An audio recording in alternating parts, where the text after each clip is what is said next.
Vous avez souhaité qu'on passe un coup de fil à Olivier Schneider qui est avec nous au téléphone. Bonjour Olivier. Bonjour. Pour parler du vélo, car vous êtes le président de la Fédération des usagers de la bicyclette, une fédération française qui regroupe combien d'associations ? Donc 350 associations dans toute la France, dont le but est de participer au débat public pour rendre accessible la solution vélo déplacement à toutes et à tous dans tous les territoires de la France. Pour quelles raisons vous souhaitez développer le vélo ? J'en connais les raisons évidemment, mais je voudrais qu'on les verbalise. Alors, les raisons sont multiples, mais c'est vrai qu'on n'est pas le lobby des cyclistes, de ceux qui font déjà du vélo, mais on est plutôt à vouloir participer au fait que tout le monde ait la chance de pouvoir choisir de faire du vélo ou pas, et c'est tout simplement parce que c'est bon pour le porte-monnaie, bon pour la santé, bon pour l'environnement, et dans ce qui nous intéresse aujourd'hui, c'est avant tout très bon pour la santé. Nous sommes des usines physico-chimiques qui ont besoin d'avoir 60 minutes d'activité physique par jour ou plus, et aujourd'hui, grâce au progrès du 19e et du 20e siècle, on n'a plus besoin de travailler physiquement, et c'est tant mieux, mais on a besoin d'avoir cette activité physique. Et il y a des idées préconçues sur le fait que, à cause de la qualité de l'air, ce serait dangereux de faire du vélo. Donc en gros, on sauverait la planète et le climat et on agirait contre sa santé, notamment pulmonaire. Mais heureusement, il y a un risque respiratoire, mais en réalité, la qualité de l'air est meilleure à vélo parce qu'on est loin du sol que quand on est dans le milieu confiné de la voiture, et encore pire parfois dans les transports en commun, notamment dans les métros comme ils sont sous terre.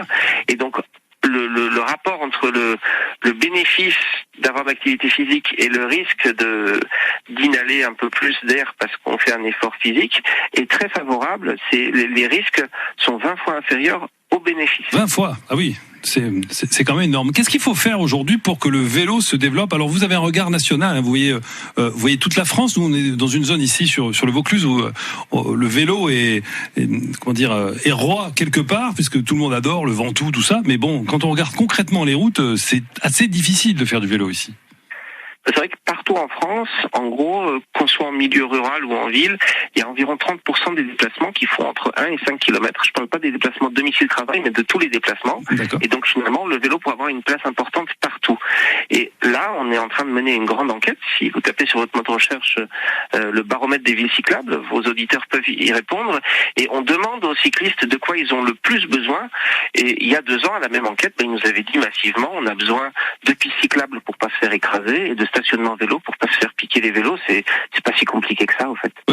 Oui, pour la partie urbaine, c'est vrai que ça n'est pas très compliqué. Quand vous parlez vélo, vous parlez aussi les vélos à assistance électrique ?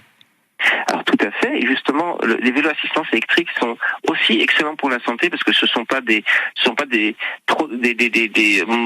il suffit pas de tourner une poignée, il faut quand même pédaler, donc c'est bon pour la santé, il y a l'activité physique, et notamment pendant les pics de pollution, on n'est pas en hyperventilation, on ne brasse pas plus d'air que si on marchait par exemple, et donc les vélos assistance électrique, ça permet à la fois de franchir les dénivelés, ça permet à la fois d'affronter le vent, de faire des distances un peu plus grandes, et donc c'est très bon pour la santé, et en même temps ça permet de vraiment concurrencer la voiture, mais à condition qu'on ait des pistes cyclables et à condition aussi de ne pas se le faire voler, donc d'avoir du stationnement sécurisé. Comment vous voyez l'avenir, vous, avec tout cet observatoire des 300 associations qui sont groupées dans la Fédération des usagers de la bicyclette ? Vous pensez que ça se développe suffisamment vite ? Vous savez, il y a 2 ans, avec la première enquête, on a réussi à démontrer que c'était une attente forte des citoyennes et des citoyens, et ça a mené à l'annonce, 1 an plus tard, par le Premier ministre du plan national vélo. Et là, on pense qu'avec la seconde enquête, ça va contribuer au fait que pour les municipales de mars 2020, dans toutes les villes de France, on parle du vélo pour la première fois de manière sérieuse. Et je pense que les 6 années ensuite de mandature seront les premières où on s'occupera enfin sérieusement de la mobilité vélo. Alors dans chaque ville à son niveau, mais il y a quelque chose qu'on va vraiment cranter, ça va vraiment avancer. Bon, et puis nous, dans le sud de la France, on a quand même un allié de marque, c'est 1, le soleil, et 2, le vent quand on est dans le bon sens. Dans l'autre sens, c'est vrai que c'est pas terrible. Olivier, merci beaucoup. Olivier Schneider, président de la Fédération des usagers de la bicyclette. Vous donnez de l'espoir, c'est sympa. Et puis c'est vrai que quand on regarde les pays nordiques, ils font beaucoup de vélo, certains même dans la neige, assez facilement, alors que nous, ici, on a le soleil, il pleut assez rarement. Et donc, ça serait facile pour nous de nous y mettre. Merci beaucoup, Olivier. À très bientôt. Merci. À bientôt. Florence Trébuchon, donc merci déjà de nous avoir donné ce contact-là. Vous aussi, vous y croyez? Vous pensez que le vélo, c'est une des solutions les plus simples, en fait? Complètement. Au début. Pas cher, mais voilà, moi, en fait, j'ai rencontré ces associations quand on cherchait des solutions, parce qu'il faut être positif. Et le vélo est une solution pour se déplacer, mais très clairement. Ouais. Il y a des bénéfices évidents sous réserve d'être en sécurité, parce que c'est vrai, moi, aujourd'hui, je me déplace peu à vélo à Montpellier, alors que j'ai envie de le faire parce que j'ai peur. Ouais. J'ai pas envie de mourir, quoi. Donc, il faut des pistes cyclables.